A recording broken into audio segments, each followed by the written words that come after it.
Well, good morning, good afternoon, and good evening. Welcome to all of our attendees tuning in from around the world. Today's broadcast of Invisible Women in Sport is an Institute for Sport and Social Justice production. I am your producer, Garnett Overby III. All guests will be muted during this production, but I encourage you to use the chat feature to ask a question or leave a comment. We will reserve time at the end to answer your questions. So now, without further ado, I would like to welcome our host, Taylor Middleton. Hi, everybody. Good afternoon. You see, we're at a different time, but obviously it was to be flexible for a great guest that we have coming up. Welcome to season 2, episode 17 of Invisible Women in Sport. I am your host, Taylor Middleton, and today I am joined by Dr. Christina Rivera, Senior Associate Athletic Director and SWA at UCLA Athletics. How are you doing today? Oh, thanks, Taylor. Great to be here, and thank you for inviting me. Oh, of course, of course. And we're going to have a great show today, guys. We are not going to do two truths and a lie or another icebreaker today, just because we have a lot of great questions and Dr. Rivera has a lot of great answers and things to share with all of us. So we're going to go ahead and get started by, of course, saying, what was your first start in sport? Well, I am a first-generation Mexican American, and soccer is very important to our culture and to our family. So my father was a soccer player.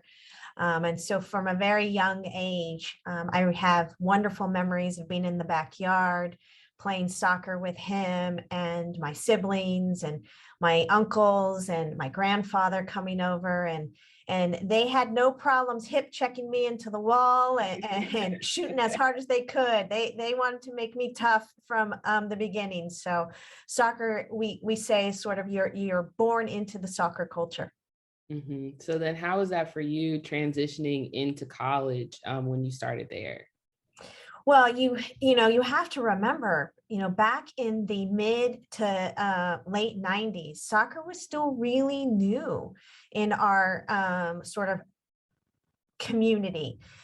Soccer was, something that you saw, to be honest, men play quite a bit, older men, during Sunday soccer leagues. And so it was still a newer sport. And it really wasn't until this happened. So right across, or right behind my left shoulder is a poster from the 1999 Women's World Cup, where they won the gold medal in the Rose Bowl. And I happened to be there with my dad. And it's one of the best memories I have with him. And so soccer for me in college was something I just did because I loved it. There was no Pac-10, no Pac-12, no Big West. If there was a soccer team in your area, that is who you played. And so you did it because you loved it. There were maybe a couple of women on our team that had a book scholarship, but we went out there every day because we loved the sport. We knew how important it was to us. And more importantly, it was really important to our identity. And so I really enjoyed my collegiate soccer experience because of everything that it meant to me as a person, as a woman, and really as a friend and teammate. Thank you for that. Well, we also know, even for a few of us on this call, as women student athletes, some of us may have sustained injuries, which kind of lead us into a path of, all right, what are we going to do after sport? And I know we talked about that. You had sustained a back injury your freshman year. So going from that point into your senior year of undergrad, how did that transfer over into what you wanted to do for your master's degrees? Yeah, I did. I sustained a back injury my freshman year, not so devastating that it didn't allow me to play, but it got to the point where my pre-practice regimen, my post-practice requirements just started to take a toll on me. And education has been so important to me my entire life. So I was a very dedicated student. So it got to the point where it was so burdensome to my emotional and physical health that when I ended my soccer career, I felt like I was done. But my love for sport didn't subside. It was really just me being able to engage as an athlete at that level, I just felt I needed to move on. And throughout, my undergraduate career, I met a lot of incredible mentors. I've been very fortunate to have two particular mentors that have been in my life since I was 18 years old. Dan Guerrero, who was the longtime athletic director here at UCLA, retired over a year ago, was my athletic director at UC Irvine. And the senior associate athletic director in SWA at Irvine was Patrina Long, who literally I'm sitting in her office today at her desk. And so they allowed me the opportunity to still be involved in sport, showed me a different path that I never knew was possible. And so I often say that I'm just an educator who happens to work in athletics. And so my graduate degrees were focused primarily on educational policy, education administration, but with the hope of one day being able to bring my love for sport and my appreciation for education together. And I feel very fortunate that I was able to do that. Yes. And we also talked about kind of what it's like, when you come into a master's program, people are always like, so what do you want to be? What do you want to do? Where do you want to go? I know for some of us in DeVos, we've been getting that question a lot. I can definitely speak to that. But you talked about your experience going into marketing first, and then eventually transitioning over into Ohio State as an academic counselor. So can you talk about kind of that experience, learning those two different areas and kind of finding what you're like, okay, I'm not good at this, and then going into something that was a little better fit for you? Yeah, so when I graduated from Irvine, I knew I wanted to go and get my master's degree, but I wanted to make sure that it was the right program for me. So I made a decision to take a gap year. And that's when Dan and Patrina came to me and said, well, Christina, we have this internship in Irvine in marketing and development. And why don't you do that while you explore for the next few months where you want to go to school and what you want to study? And so I had an internship, 40 hours a week. They paid me $350 a month in the marketing development office. And I saw that my friend Danette Layton from the Pac-12 conference joined this. And the best thing I learned in that internship is that I was horrible at marketing development. So Danette, don't ever hire me. I was absolutely horrible. And a lot of times people feel like, oh gosh, maybe that was a waste of my time. It wasn't a waste. It was an extremely valuable experience. I tell, our interns here in the athletic department, if at the end of the internship, you realize that you don't want to do that anymore, that was still valuable. I can never go back and go, God, I wonder if I would have been really good at marketing development. No, absolutely not. Cross that off the list. And so I attribute that internship to where I am today. It helped. It was a purposeful stop along the way, even if it didn't match my skill set. What we see from Dinesh, she said, I don't think Christina is horrible at anything. So I think that people definitely had a little bit more encouragement for you at that time. But even seeing that, I think in most recent years with a lot of outspoken athletes, we hear a lot more about, academic counselors and what we're seeing with that. So can you talk about just what it was like going to OSU first as an academic counselor, because they're kind of at the forefront of doing a lot of bigger things. As an Ohio person, I know a lot about Ohio State. So can you just talk about that and maybe some of the differences when you had transferred over to USC into their department? Sure. I was very fortunate to have been able to go to Ohio State for my PhD program. And one of the things Ohio State really emphasized was the idea of not only studying what you love, but actually being a practitioner in it. And so when I first originally went to Ohio State, I was a graduate assistant in their Student Athlete Support Services Office, SASO. And the first day I went there to interview for this GA position, I met an incredible pioneer in this industry, Dr. Kate Riffey. She was one of the first people who worked at the NCAA to build the NCAA Champs Life Skills program. A lot of you nowadays, we call it student athlete development, but it really started with life skills.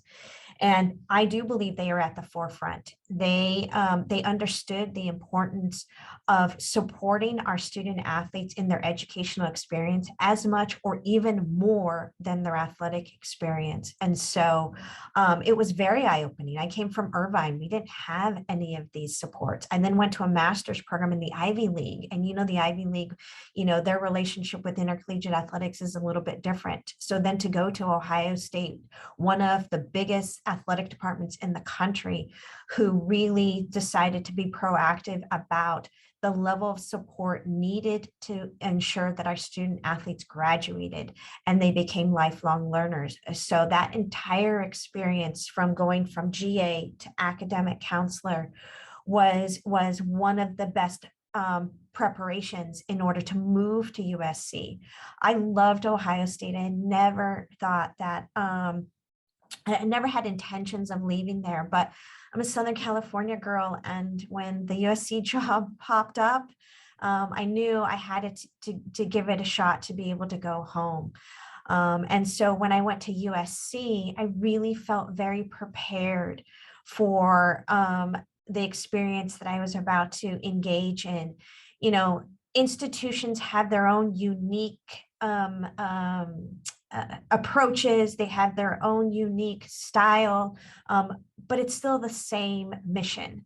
And that mission is to help our young people really develop the skills needed to be successful, both at the institution and life after sport. So, but the emphasis when I got to USC was really focused a bit more on the academic performance program. So when I went to USC, the timing was right when the NCAA implemented what we now know as the GSR, the graduation success rate, the APR, the academic progress rate, right at that time. And once again, I had an incredible mentor, Dr. Magdi El-Shahawi, who's now at Georgia. He was at the forefront of how we implement these metrics into our profession, right? Into what we do on a daily basis. The mission was the same. The students didn't see a difference, but there was a level of accountability that was put on the institutions that had never been there before. And we needed to understand what those metrics were to ensure that we met the responsibilities. So it added sort of a quantitative responsibility to our profession. But those two combined were incredible at establishing sort of my foundational skills in this business. Well, that's great to hear. And also too, like being able to establish some of those things when you first came in, it didn't just stop there because obviously you're a senior associate athletic director in an SWA for a reason. And as a part of that role, you also are creating programs and implementing some things for your department at UCLA now. So can you talk about just some of those programs that you guys have there and then how they are growing your department or helping it in any way? Sure, of course. Well, I'm going to give you one that's sort of long-term and one that's sort of short-term-ish. Long-term, we have spent an enormous amount of time being very intentional about what is going to be our mental health support system for our student athletes. This is very near and dear to my heart as someone who has battled with depression and anxiety the majority of my life. I'm a huge advocate of psychotherapy. I'm a huge advocate of self-care. And so what I really do believe that this is a responsibility we have. Sport is what allowed me to manage my anxiety and depression.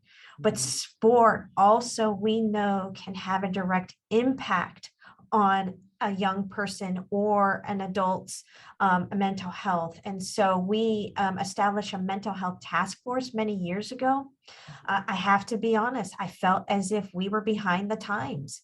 We were being more reactive than proactive. And then just literally a block away from us is one of the best medical hospitals in the country, right? How are we not tapping into what they can provide to our student athletes and to our coaches and to our staff? And so we really were very intentional about it. And we have established now what I believe to be a comprehensive mental health support system for our student athletes. But the other thing that we've really pushed, and I believe is often forgotten, is the support system for our coaches and staff, right? Particularly those that I consider to be at the entry point, our academic professionals, our athletic performance and strength and conditioning coaches, our athletic trainers. Many times they're the ones that the student athletes come to first, right? They don't want to go to their coach. They don't want to express any signs of weakness, right? We hear that all the time. I don't want to show my coach that I'm struggling, but I need to tell someone, right? But have we prepared our colleagues to manage those conversations? Right? And are we doing a disservice to students if we, as untrained professionals, try to serve in those roles? So for us, it's not just about how we've been, what the infrastructure is to support our student athletes, but what's the infrastructure to make sure that our coaches and staff members are prepared and they are focused on their own self-care. So that's been sort of the big global picture. And then the short-term thing is Title IX, the 50th anniversary is around the corner. It's June 23rd, 22. And we've seen an enormous amount of opportunities and growth for women, but we've also seen that there is still a lot to be done. I mean, considering what was uncovered with the NCAA women's basketball tournament, what we're seeing with the U.S. women's national team and equal pay. And so UCLA is in the process of doing sort of a twofold campaign, a campaign that is going to establish a new Women of Westwood Excellence Fund. So we are going to go out there and seek donations, get people involved, really, engage in a fundraising campaign. And then we also want to celebrate. We want to celebrate the past. We want to celebrate the excellent women that have come through here, but we also want to celebrate the future. So I, myself, and our Vice Chancellor for External Affairs, Rhea Turteltaub, are chairing this initiative, and I'm really, really excited about it. I'm glad. And even when you talk about Title IX, I know that most of the time when we hear that, people are normally thinking about the student athletes, but can you kind of talk about what it's like working with the Vice Chancellor and kind of making that more than just the student athlete department, but also with the school itself? Mm-hmm. Yeah, I mean, Title IX, really the impetus for it was to provide equitable opportunities in education, right? We often talk about it in relationship to sport, but the Vice Chancellor has an opportunity to meet with many of our faculty members, our donors, and they talk constantly about how Title IX provided them with an opportunity to get into the sciences. We recently had one of our female faculty members win a Nobel Prize in physics.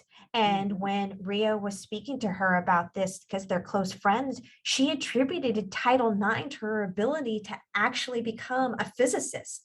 Right. So having Rhea, co-chairing this and leading this is just phenomenal, because it's not just going to be about athletics. It's going to be about all opportunities that have opened up for women in education and in this type of environment. And she's also, again, my theme, another mentor in my path. I adore her. I'm enamored by her. I observe her. I watch her in meetings, and I'm like, oh, I want to be like her, right? She's a boss lady, and I've learned quite a bit from her. Gotcha. That's great. And then even so, being able to go through all these roles, there's obviously a lot of skills you've learned along the way. So how do you take those skills and implement that with new initiatives, being on the Pac-12 SWAC committee, and then also being on the board of directors for collegiate women's sports? Sure. Thank you for asking that. So I'm starting my 15th year at UCLA. And for the first 9 years, I was the director of academic and student services. And then Katrina retired, and I was fortunate enough to take her place. And with that, provided me with an opportunity to serve on the Pac-12 Senior Women Administrator Committee, the SWAC, as we call it. It is literally one of my greatest joys in my job. I enjoy meeting regularly with these women, talking about really difficult, complex issues. But it's an interesting position to be in because I'm there representing UCLA, the interests of UCLA, right? But I also need to make sure that I am servicing our conference. Sometimes one of the most difficult things to do is to put your individual institutional interests aside and do what's best for the whole, right? Mhm. And that has been one of the best skills I've learned through being in SWAC. It's not every time. Sometimes you have to go with what your institution wants.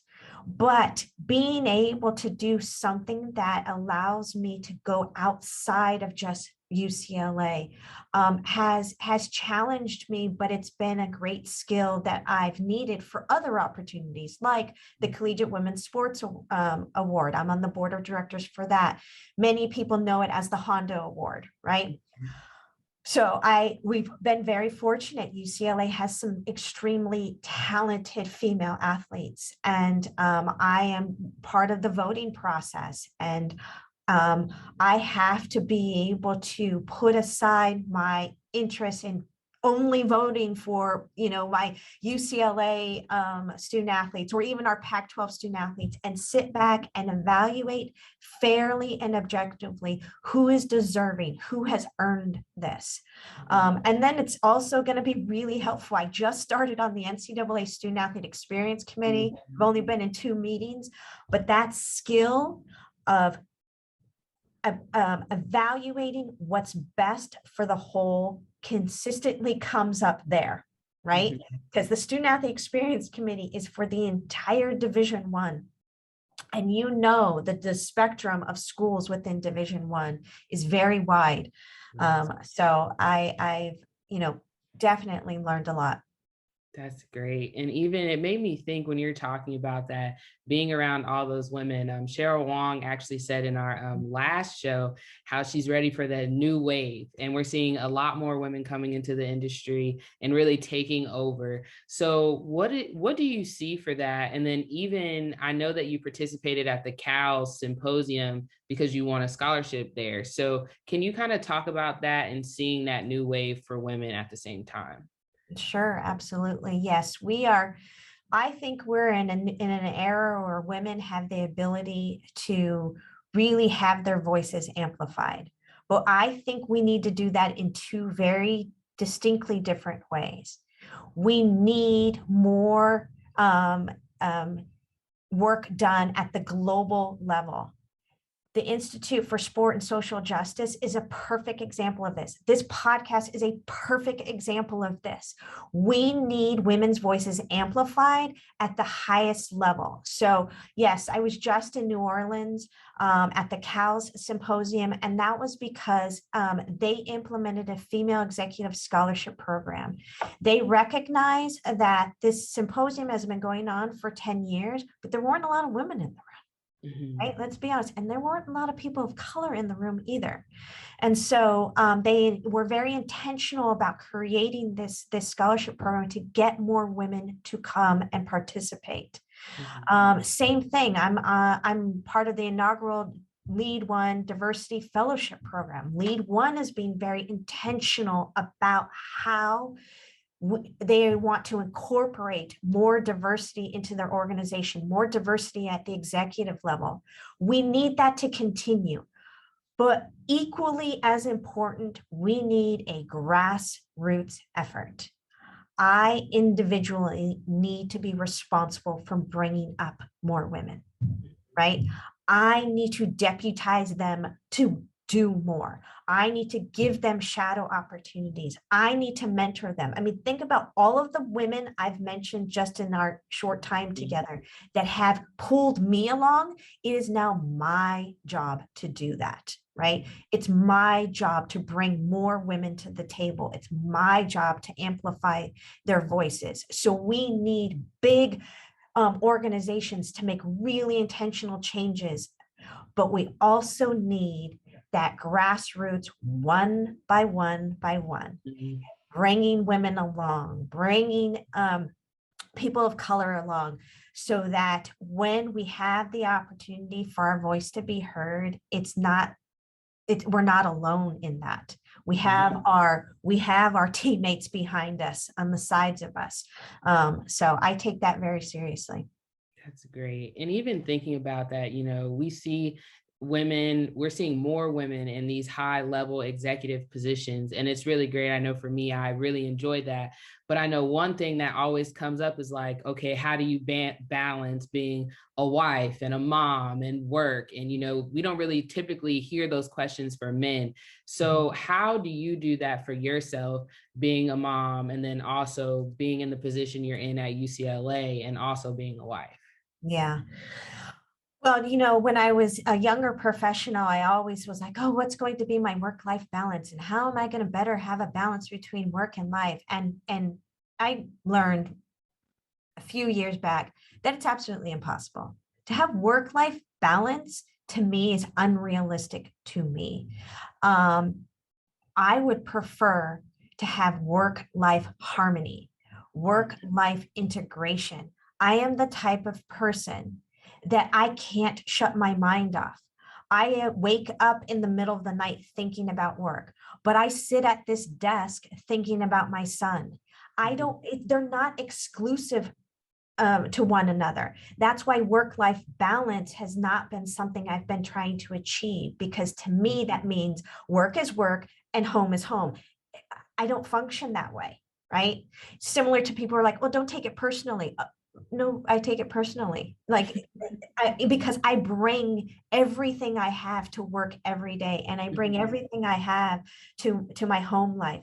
So this idea of work-life integration or work-life harmony, what I'm doing is I am blending those two together. So my son was at Poly Pavilion at women's basketball games at 4 months old. He's grown up on this UCLA campus, right? He goes with me when he can't, when I travel. He thinks he's a softball player. He doesn't even know what baseball is because I take him to all the softball games. I am integrating him into my work, right? And I actually think that he's going to be better for it, right? But I also know that I fail at that at times. I have memories of me at night rocking him to sleep, holding the bottle in one hand and my cell phone in the other, right? Or taking calls and whispering because I'm putting him to sleep. Or him telling me, Mom, why am I the last kid to get picked up from school? He told me that 2 weeks ago, right? Why am I the last one to keep getting picked up from school? And I was like, I'm so sorry, bud. So I'm not perfect at it. I struggle at it every single day, but I'm not trying to achieve balance. I am trying to achieve integration because that's what works for me.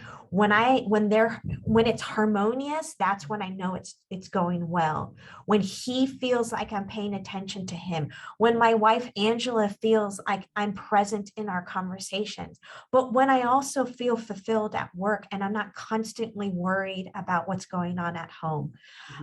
But it's a challenge, and I'm going to be honest, there's not a lot of men that think about that, right? At all. I'm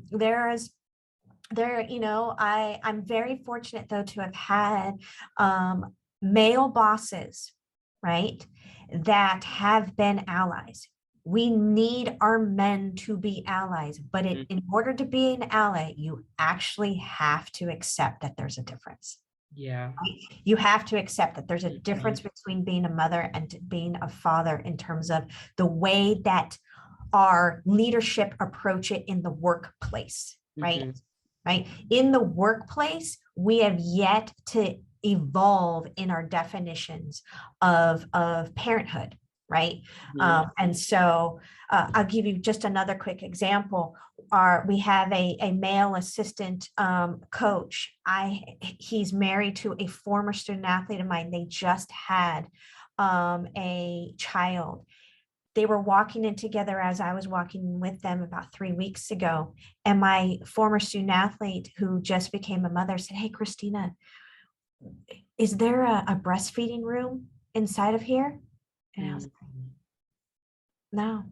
no, but how can I help you? right? Let's figure this out. We need to evolve in the workplace. And maybe that's one of the benefits of COVID, right? COVID's given us an opportunity to really evaluate what the workplace environment is going to be like. We now have the opportunity, hopefully, to maybe be more flexible, less rigid in terms of our time. I mean, this idea of you have to be the first one in and the last one out to get anywhere in this profession. No, work smarter, right? And if you work smart, you get to go to your kids' soccer games, or you get to go to and be a coach, or you get to go and do some activities. But you got to have really good male role models who are allowing those conversations to happen. And I say male because our men still are leading the majority of these departments. And I've been fortunate to have, Dan was like that. Martin is absolutely like that. So we need everyone contributing. Well, thank you so much for sharing all of that. I know that's not something I've ever heard when talking to a lot of women. I'm sure it's been on their mind, but I don't think that women have been as upfront and honest about how that is for them and trying to start a family. So I really appreciate that. And I know that other women, especially for us who don't have families yet, that is in the way future, but to think about when we are going in a workplace or even looking at that environment. So I really appreciate that. And then also too, I'm coming up on my last question. So for the audience, please put your questions in the chat or any comments that you have for Dr. Rivera today. And again, we really appreciate you being here with us. So as any of my last questions go, is there any advice you could give for women in this industry, no matter if they're older or younger, or some of us that will be stepping into this door very soon? Yeah. Well, Taylor, I just want to tell you, thank you for leading such a great conversation. I've really enjoyed learning from you and getting to know you. So thank you. A few years ago, I watched a TED Talk. Sheryl Sandberg did a TED Talk. It's about 15 minutes. If you have not seen her TED Talk, I highly encouraged it. It is what led her to write the book, Lean In. And one of the greatest lessons that I got from her TED Talk and from her book is this idea of you need to sit at the table. In order for our voices to be heard, you have to sit at the table. So I'll give you an example. So we're in the Morgan Center here. It's the majority of our administration and our coaches. And on the second floor, we have our big conference room. And the conference room has a rectangular table. And then along the sides, it has all of these extra chairs. And when I became the SWA, I started to be invited to a meeting called Program Staff. It happened every week, and anyone who had anything to do with a competition attended. So we had marketing, development, game ops, tickets, concessions, etc. And I'm the SWA at this, in the department. Technically, I'm one of the highest ranking individuals in the department. And I would walk into this program staff meeting, and rather than sit at the table, I always sat at the edges. And then I read Cheryl's book and I saw her TED Talk, and she said, sit at the table. So I went in early one day and I sat on the edge, right? And I watched woman after woman after woman come in and sit on the edge and not sit at the table. And I was fascinated by this. Not the men. The men walked in, sat right at the table. And in that structure, physical psychology matters. If you sit at the table, your voice is heard more, okay? You don't blend into the wall. So the next meeting, I was like, I'm getting there early and I'm sitting at the table. I'm the damn SWA in UCLA. I'm going to sit at the table, right? And I sat at the table. And as women started to come in, I was like, I got a lot of these. No, sit here. And I got a lot of no's at the beginning. And slowly but surely, I started to get more women to physically sit at the table with me. And I saw them grow in their voice just by sitting at the table. So a lot of times we don't think we belong. We belong. We've earned this. We have the right, and we need to sit at the table. So when the next time you walk into a room, right, and there are chairs on the outside and there's a table in the middle, find your seat at the table, because just physically being in that space will give you a sense of empowerment, a sense of belonging, and remind you that you earned that seat. Mhm. Well, thank you so much for that. And I'm sure a lot of us are going to definitely leave that little mental note from here on out. And again, we appreciate you so much for being here today with us and just sharing some of your thoughts and your experience in this industry. And I'm going to go ahead and pass it off to Candace for our Q&A. So for our audience, please drop questions in the chat. Dr. Rivera is great. If you have anything as far as coming into the industry, how it's been for her in the industry, please ask her. She has great wisdom. So I'm going to give it to Candace now. Thanks. Hi, Dr. Rivera. Thank you again for joining us. That was amazing. I did enjoy most, I believe, is having a seat at the table, because as an African-American woman, just in this industry where minority women in general, but specifically Black women, many rooms we walk into are filled with majority men and white men. So it can be intimidating, but I do make it my duty to pull up a chair and do have a seat at the table. So I did enjoy that the most. So thank you for that. So I'm going to open up with Q&A, and I have a question of my own first to just get us started. All right. And from what I've noticed from watching the chat and just listening to you, you're looked up to, you're held to a high regard. So I wanted to know, after an extensive career in sport, you're pouring so much into others. So I wanted to know, what steps do you take, whether it be books, podcasts, different types of therapies? We spent a lot of time talking about mental health. How do you continue to refill your cup so that you don't burn out, just to ensure that you are always an asset to your department and to your team, and mostly to your student athletes? Yeah. Well, thanks, Candace. I indicated that I was done with soccer, right, when it was over, but I wasn't done being an athlete. And so about 10 years ago, I found the sport of CrossFit. And I thoroughly enjoy it. It is my coping skill right now. And so I, 4 or 5 times a week, that alarm goes off at 4:20 a.m. and I'm at that 5 a.m. class. I need it for my mental health. Mm-hmm. It's not so much the physical health, right? It is really the opportunity to go into a space, reset my mindset, and then move forward. And so really the working out has been my savior. I'm a neat freak, so people may laugh, but cleaning, I love cleaning. My wife and son love me because of that. I love keeping the house clean. It is my therapy. And so those two things have really been something I rely on. Angela knows when I'm stressed out or I'm not at my best, because she sees me out there with the vacuum and dusting, and she's like, I'm just going to let you be.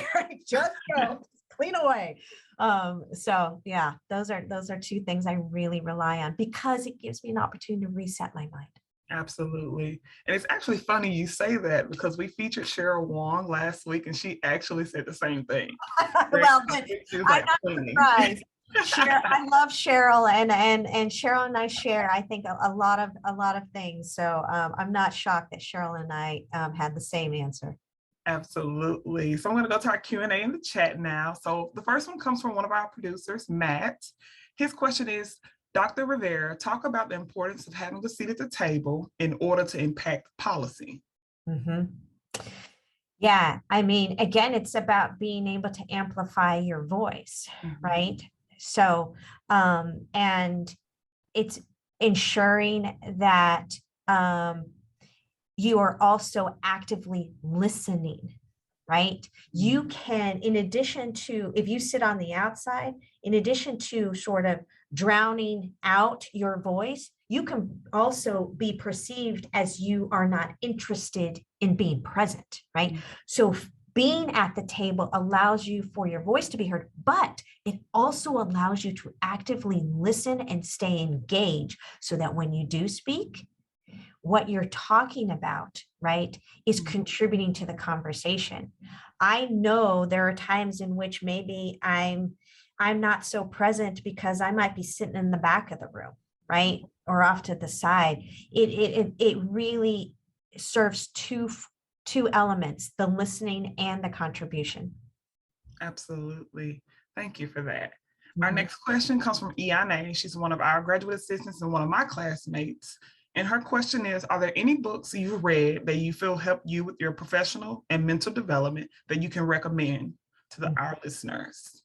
Well, Lean In by Sheryl Sandberg is absolutely the book that really has transformed the way that I look at myself as a professional. I also have on my bookshelf Good to Great by Jim Collins. The first line of that book is good is the enemy to great. And the moment I read that, I was like, ooh, I think that there are many times where I settle for good, right? Because good is good, right? Yeah. It's good, right? But when do you have the energy? When do you have the passion? When do you have the devotion to actually want to be great? And it's not always, right? But there are many times in which I feel like I've stopped at good when I know I could have gone further. And so that book really gave me the mindset of challenging myself to sometimes just take that step forward. Absolutely. I think that a lot of us can relate to that, especially as being graduate students. A lot of time things can kind of get tough, or we'll do just enough to where it's good, but we could have did a little bit more to where it was great. So that's really good. Our next question comes from another classmate of mine, Maya King, and she asks, how do you feel your journey within this industry has grown and stretched you as an individual? Well, I am an introvert. Mm. Who's a little bit shy on top of it. And we live in an extroverted world, particularly as you get up into senior executive leadership roles. The extroverts take over the room. Their charisma provides energy. And I've really been challenged at that because, for instance, I just went to Cal's, right? And they have receptions and cocktails and hour and dinners, and the idea of networking. It's really challenging, right? For someone who's an introvert, right? Who's a little bit shy, because we spend all day long faking it as right when everyone else is an extrovert, and sometimes the loudest people in the room often get heard the most, right? So I've really been challenged in trying to manage my energy level, right, in an extroverted world. And let's be honest, people hire people they know, but if no one knows me, right, then how are they going to know to hire me? Right. And so that really has been something I have been really conscientious of. And I've been very upfront about it. You know, I have a boss, Martin, who is an extrovert. He's all about bringing energy, right? And he believes that the moment you walk into a room, you're either giving energy or you're taking energy, right? But oftentimes we think energy is just that positivity, that charisma. I've realized when I had my conversation with him, I said, well, Martin, I do think I give energy. I give energy of calm and poise, right? That's my energy. I give energy of reflection, right? I'm the type that's going to sit back, evaluate, observe everything, and then speak when I'm ready. Right? Where other people in the room may be brainstorming and constantly talking, right? Contribution doesn't mean, right, that it's more valuable. If you're, Right. sometimes a single sentence can be more valuable than an entire paragraph. And so I really think that I've been particularly challenged as I'm trying to network because my personality and the way that I consume and give off energies is slightly different than the masses. Absolutely. I will say the few hours that I've spent with you over the last couple of days, I would not have given you introvert or definitely not shy. So you're doing swell. Well, thank you. I faked it very well for a very long time, but these type of conversations though give me energy. Absolutely. Right? These type of conversations, allow me to be myself and to be vulnerable. So I honestly greatly appreciate even the opportunity to come on.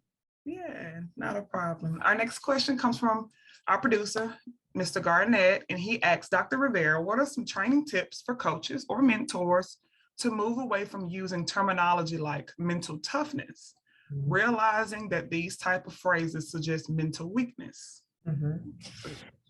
Well, Garnett, thank you for that question. One of the things that UCLA has really been focusing on in terms of research, they've even established an institute, is this idea of resiliency, right? Moving away from the idea of you need to just be tough.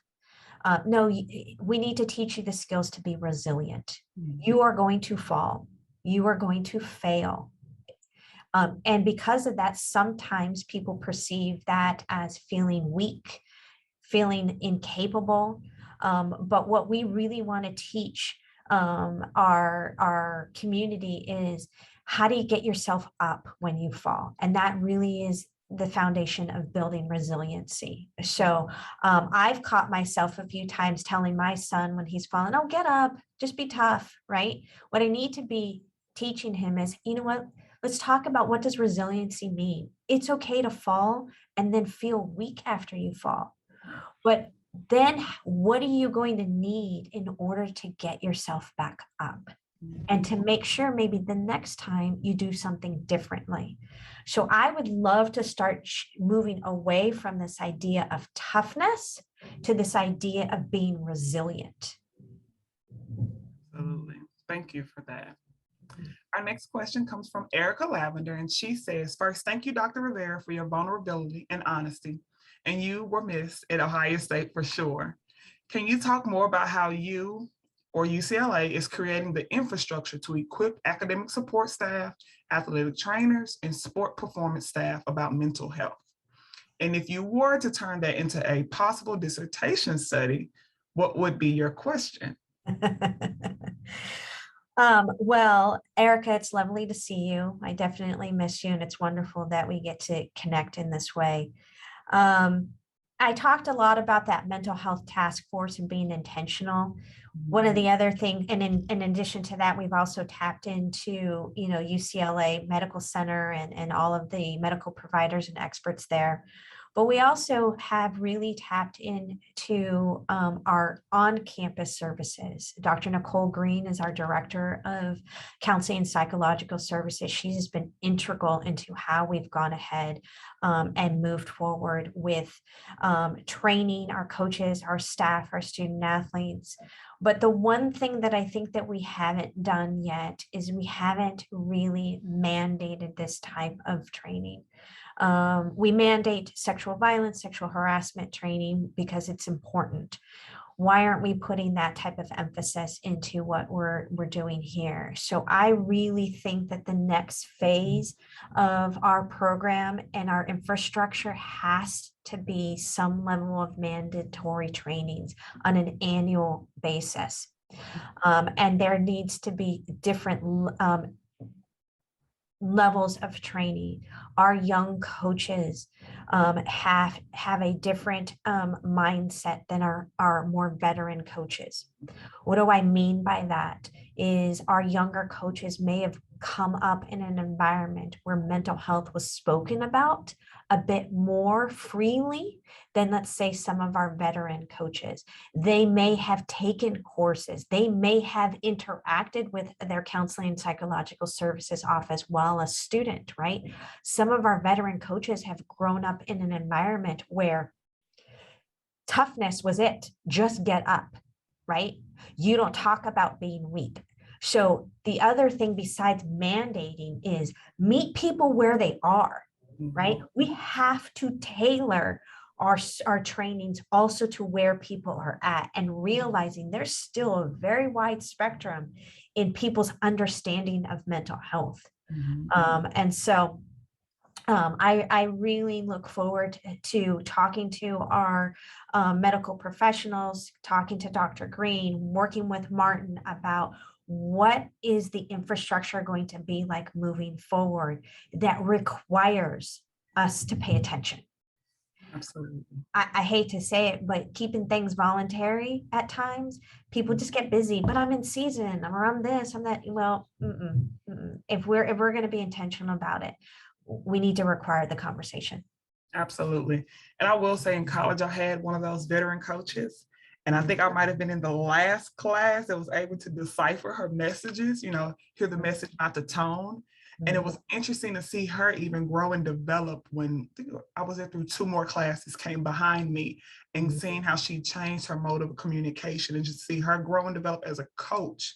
So that just took a certain level of knowing herself and being willing to tap into that and just being able to grow. So I can definitely attest to that because I've seen it firsthand. Yeah. And Candace, I forgot, Erica asked about a dissertation question. Oh, she did.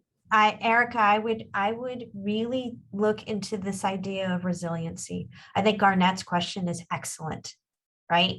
How do we transition away from talking about toughness to talking about resiliency? And what is the impact of that? Absolutely. Very good. All right. Our last question comes from another one of my classmates, Meg McGuire, and she asks, how have the skills you learned as a student athlete transferred to your career today? Well, I mean, I think we hear about it all the time, right? The skills that we learn in the sport environment, the sport arena, can easily transfer to the skills in the workplace. There are 2 in particular that I find myself really relying on quite a bit. Communication, right? How many times does your coach tell you, you need to communicate more, you need to communicate? But it's a particular type of communication. It's a communication that is not based in assumptions, right? In order for us to really grow and evolve in our department, we have to have communication that is transparent and is detailed. You can't assume someone knows something, right? I had a problem just 2 days ago, right, with one of our particular sports. And it was all because people made assumptions. Well, but I thought you knew, Christina. No, I didn't know. Right. Or I thought you had an understanding of what we wanted to know.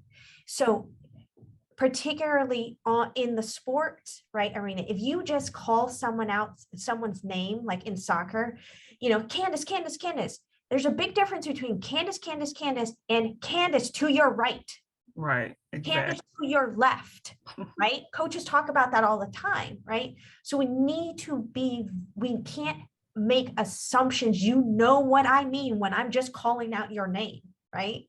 The other thing that I think is really helpful that I brought from sport is this idea of spontaneous analysis and problem solving, right? It has to come like this, right? In the sport of soccer, you don't have time. In the sport of volleyball, you do not have time. That ball, I've seen some of those serves, right? It is coming at you so fast. A quick shift of your feet, a quick shift of your hips, right? Matter, right? And so it's that quickness, that ability to just spontaneously act, right?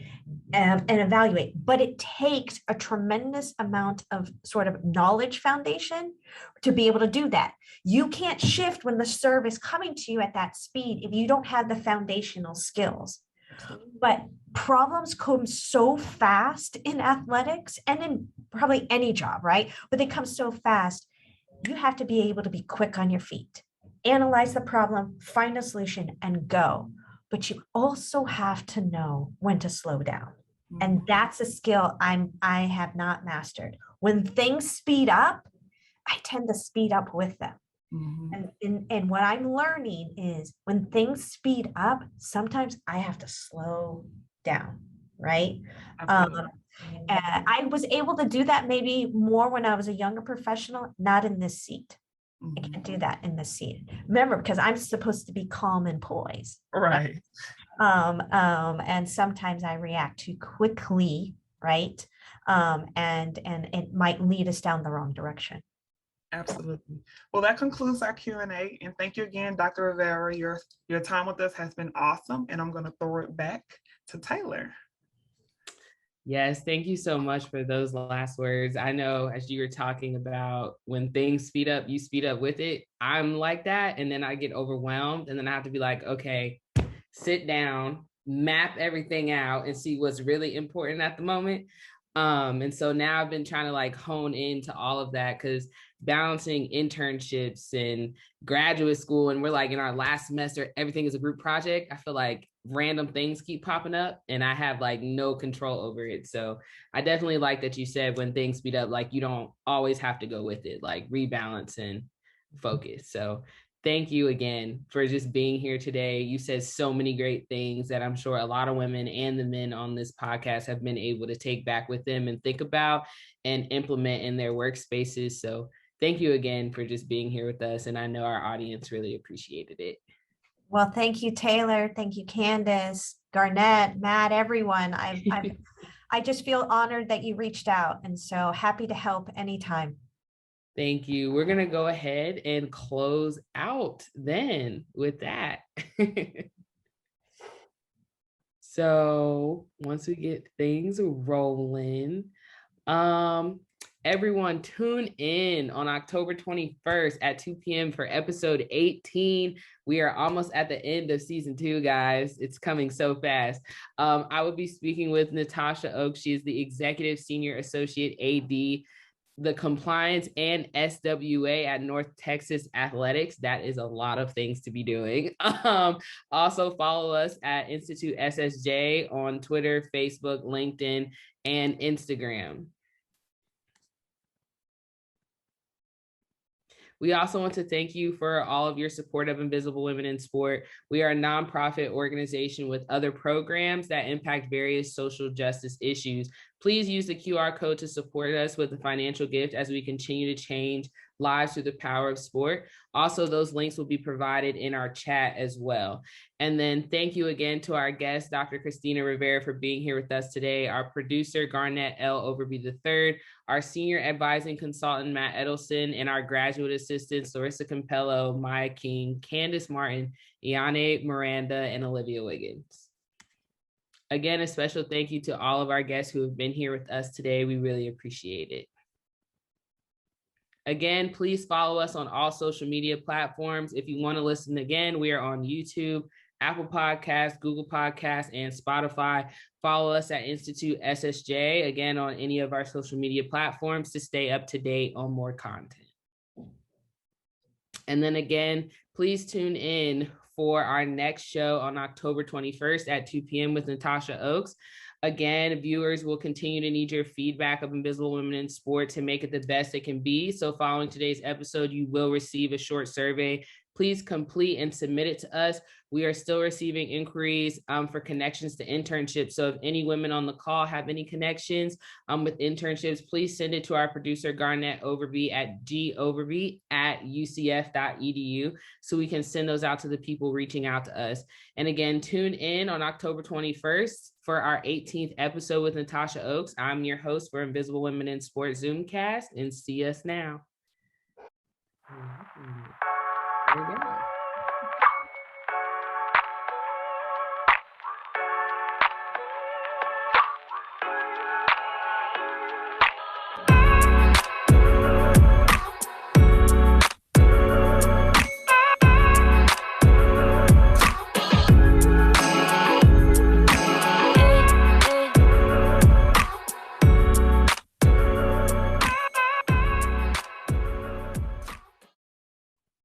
Thanks, everyone.